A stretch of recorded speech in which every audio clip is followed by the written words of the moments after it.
Perkenalkan, nama saya Novita Angelin Siagian, NPM 1901020040. Di sini saya berdiri untuk memenuhi tugas mata kuliah linguistik umum yang dimana dosen pengampunya yaitu Bapak Junifer Siregar, SPD, MPD. Nah, itu tadi perkenalan dari saya, maka saya akan mulai saja menjelaskan materi saya tentang hakikat bahasa. Oke, hakikat bahasa itu sendiri adalah sebuah dasar atau sebuah hukum yang ada dalam bahasa, dimanapun bahasa itu berada, kapanpun. Dan secara sederhana, bahasa itu adalah alat untuk berinteraksi atau alat untuk berkomunikasi. Hakikat bahasa itu sendiri akan selalu menempel, menurut Abdul Chair. Dalam bukunya, hakikat bahasa itu ada 12 diantaranya: bahasa sebagai sistem, bahasa sebagai lambang, bahasa sebagai bunyi, bahasa itu bermakna, bahasa itu arbiter, bahasa itu konvensional, bahasa itu produktif, bahasa itu unik, bahasa itu universal, bahasa itu dinamis, bahasa itu bervariasi, dan bahasa itu manusiawi. Dan di sini saya akan menjelaskan ke-12 hakikat bahasa tersebut.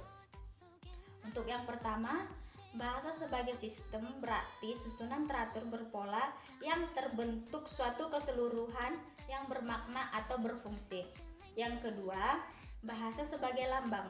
Bahasa diwujudkan dalam bentuk bunyi yang berupa satuan bahasa seperti kata atau gabungan kata. Tiga, bahasa adalah bunyi, yang dimana bunyi pada bahasa yaitu bunyi yang dihasilkan oleh alat ucap manusia itu sendiri. Keempat, bahasa itu bermakna, yaitu segala ucapan mempunyai makna yang dapat disebut bukan bahasa. Kelima, bahasa itu arbiter.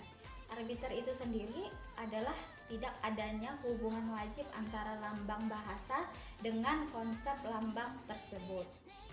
Keenam, bahasa itu konvensional, yaitu semua anggota masyarakat bahasa mematuhi bahwa lambang tertentu digunakan untuk mewakili konsep. Ketujuh, bahasa bersifat produktif adalah berbahasa yang digunakan untuk menyampaikan informasi atau gagasan secara tertulis maupun lisan.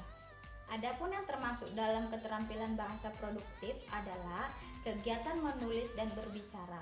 Kegiatan menulis itu sendiri yaitu kegiatan penyampaian pesan secara tertulis kepada pihak lain, sedangkan menulis adalah proses bernalar, dan selanjutnya berbicara itu sendiri diartikan dengan kemampuan mengucapkan bunyi-bunyi artikulasi atau kata-kata untuk mengatakan perasaan, menyampaikan pikiran, gagasan, dan perasaan.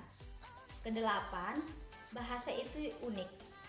Artinya, setiap bahasa mempunyai ciri khas sendiri yang tidak dimiliki oleh bahasa lainnya. Dan bahasa itu universal, yang artinya ada ciri-ciri yang sama yang dimiliki oleh setiap bahasa yang ada di dunia ini. Misalnya, ciri universal bahasa yang paling umum adalah bahwa bahasa itu mempunyai bunyi bahasa yang terdiri dari vokal dan konsonan. 10.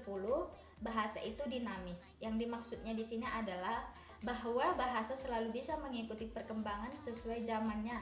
Contohnya, dahulu hanya dikenal kata sulit, selanjutnya berkembang menjadi sukar dan sebagainya. 11. Bahasa itu bervariasi. Bervariasi yaitu anggota masyarakat suatu bahasa biasanya terdiri dari berbagai orang dengan berbagai status sosial dan latar belakang yang tidak sama. Karena perbedaan tersebut, maka bahasa yang digunakan menjadi bervariasi. Ada 3 istilah dalam variasi bahasa, yaitu 1. Idiolek atau ragam bahasa yang bersifat perorangan. 2. Dialek atau variasi bahasa yang digunakan oleh sekelompok anggota masyarakat pada suatu tempat atau suatu waktu. Dan 3. Ragam atau variasi bahasa yang digunakan dalam situasi tertentu, misalnya ragam baku dan ragam tidak baku. Dan yang ke-12, bahasa itu manusiawi, yang artinya di sini yaitu Alat komunikasi manusia berbeda dengan binatang. Alat komunikasi binatang bersifat tetap atau statis, sedangkan alat komunikasi manusia, yaitu bahasa, bersifat produktif dan dinamis. Itu hanya milik manusia dan hanya dapat digunakan oleh manusia itu sendiri. Selanjutnya, adapun karakteristik bahasa meliputi: yang pertama, tidak dibatasi tempat dan waktu; yang kedua, produktivitas; yang ketiga, berpola ganda; yang keempat, kesemenaan; yang kelima, keterpenggalan; yang keenam, transmisi budaya. Kemudian dalam ragam bahasa, pengertian ragam bahasa yaitu adalah variasi bahasa menurut pemakaian topik yang dibicarakannya. Selanjutnya itu cabang-cabang linguistik.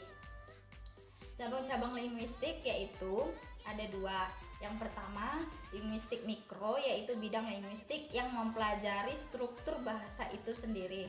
Dan yang kedua, linguistik makro, yaitu linguistik makro mengkaji kegiatan bahasa pada bidang-bidang lainnya, misalnya ekonomi dan sejarah.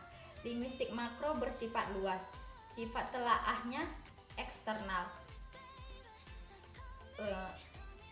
Dan berdasarkan materi yang saya jelaskan, dapat disimpulkan bahwa bahasa adalah suatu sistem komunikasi menggunakan bunyi yang diucapkan melalui organ-organ ujar dan didengar di antara anggota-anggota masyarakat, serta menggunakan pemrosesan simbol-simbol vokal dengan makna konvensional secara arbiter.